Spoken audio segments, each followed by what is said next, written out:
Hi friends, ಇದು royal mechanic. ಏನಪ್ಪ ಇವತ್ತಿನ ವಿಷಯ ಅಂದರೆ ನೋಡಿ, ನಮ್ಮ ಹತ್ರ ಒಂದು ಹೋಂಡಾ ಕಂಪ್ನಿದು SP125 ಬಂದಿದೆ. ನನಗೆ ಕೆಲವ್ರಿಗೆ ಈ ಡಿಸ್ಪ್ಲೇಲಿ ಒಂದು ಕನ್ಫ್ಯೂಷನ್ ಇರುತ್ತೆ, ಏನು ಮಾಡೋದು ಇದರಲ್ಲಿ, ಬಟನ್ ಇಲ್ವಲ್ಲ, ಏನೂ ಇಲ್ಲ.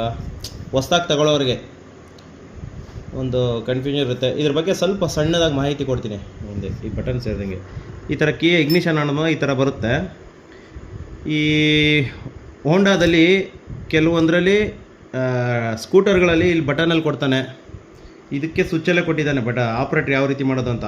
ಈ ಜಾಸ್ಟಿಕ್ ಇದು ಬಂದು ನಿಮಗೆ ನೋಡಿ, ಈಗ ಮೆನ್ಯುವಲ್ ಇದೆ. ಇದು ನೀವಿಲ್ಲಿ ರೈಟ್ ಬಟನ್ ಅಮ್ಕಿದ್ರೆ ಇಲ್ಲಿ ಆಪ್ಷನ್ ಬರುತ್ತೆ.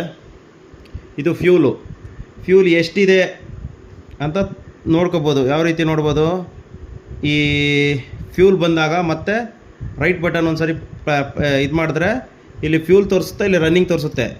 ಮೇಲ್ಗಡೆ ಫ್ಯೂಲ್ ಇಟ್ಟಿದ್ರೆ ಫ್ಯೂಲ್ ಇಲ್ಲಿ ಪರ್ಸೆಂಟೇಜ್ ತೋರಿಸುತ್ತೆ, ನೋಡಿ ಎಷ್ಟು ಪರ್ಸೆಂಟ್ ಇದೆ ಅಂತ. ಕೆಳಗಡೆ ರನ್ನಿಂಗಲ್ಲಿ ಇಟ್ಟರೆ ಈಗ ಟ್ಯಾಂಕಲ್ಲಿ ಏನು ಪ್ರೆಸೆಂಟ್ ಏನಿದೆ ಫ್ಯೂಲು, ಆ ಫ್ಯೂಲು 212 ಕಿಲೋಮೀಟ್ರ್ ಓಡುತ್ತೆ. ಎಷ್ಟು 212 ಕಿಲೋಮೀಟ್ರ್ ಓಡುತ್ತೆ ಅಂತ ತೋರಿಸುತ್ತೆ. ನೋಡಿ, ಯಾವ ರೀತಿ ಬೇಕು ಆ ರೀತಿ ಇಟ್ಕೋಬೋದು. ಇದು ರನ್ನಿಂಗು ಇಷ್ಟು ಕಿಲೋಮೀಟ್ರ್ ಓಡುತ್ತೆ ಅಂದ್ರೆ, ಮತ್ತು ಇದು ಫ್ಯೂಲ್ ಅಂತ ಹಾಕ್ಕೊಂಡ್ರೆ ಇಲ್ಲಿ ಪರ್ಸೆಂಟೇಜ್ ತೋರಿಸುತ್ತೆ, ಎಷ್ಟು ಪರ್ಸೆಂಟ್ ಇದೆ ಅಂತ. ಓಕೆನಾ? ಅದು ಬಿಟ್ಟು ಮತ್ತೆ ಬ್ಯಾಕ್ ಬರಬೇಕು. ಇಲ್ಲಿ ಬಟನಲ್ಲಿ ಬ್ಯಾಕ್ ಬಂದರೆ ಬ್ಯಾಕ್ ಆಲ್ರೆಡಿ ಆಗಿದೆ. ರೈಟ್ ಬಟನ್ ಮಾಡಿ ಮತ್ತು ಫ್ಯೂಲ್ದು ಓಕೆ ಆಯ್ತಲ್ವಾ. ಈಗ ನೆಕ್ಸ್ಟು ಸ್ಪೀಡೋಮೀಟ್ರಲ್ಲಿ trip 1, trip A, trip B, total ಎಲ್ಲ ತೋರಿಸುತ್ತೆ. ಇದು ನಿಮಗೆ ಟ್ರಿಪ್ 1 ಬೇಕು ಅಂದರೆ ಟ್ರಿಪ್ ಎಲ್ಲಿ ಬೇಕಾದ್ರೆ ಟ್ರಿಪ್ ಎ ಇಟ್ಕೊಬಿಟ್ರೆ ನೀವು 0 ಇರುತ್ತೆ. ನೀವು ಇಲ್ಲಿಂದ ಎಷ್ಟು ಓಡಿಸಿರ್ತೀರ ಅದು ಟ್ರಿಪ್ ಎಲ್ಲಿ ತೋರಿಸುತ್ತೆ. ಅದು 0 ಮಾಡಿದ್ದೀನಿ. ಈಗ ಟ್ರಿಪ್ ಎ 0 ಮಾಡಿದ್ದೀನಿ. ಈ ಟ್ರಿಪ್ ಎ 0 ಯಾವ ರೀತಿ ಮಾಡಬೇಕು ಅಂದರೆ, ಈ ರೈಟ್ ಬಟನ್ನ ಲಾಂಗ್ ಪ್ರೆಸ್ ಮಾಡಿ ಇಟ್ಕೊಂಡ್ರೆ 0 ಆಗುತ್ತೆ. ಮತ್ತು ಬಿಗೆ ಬನ್ನಿ.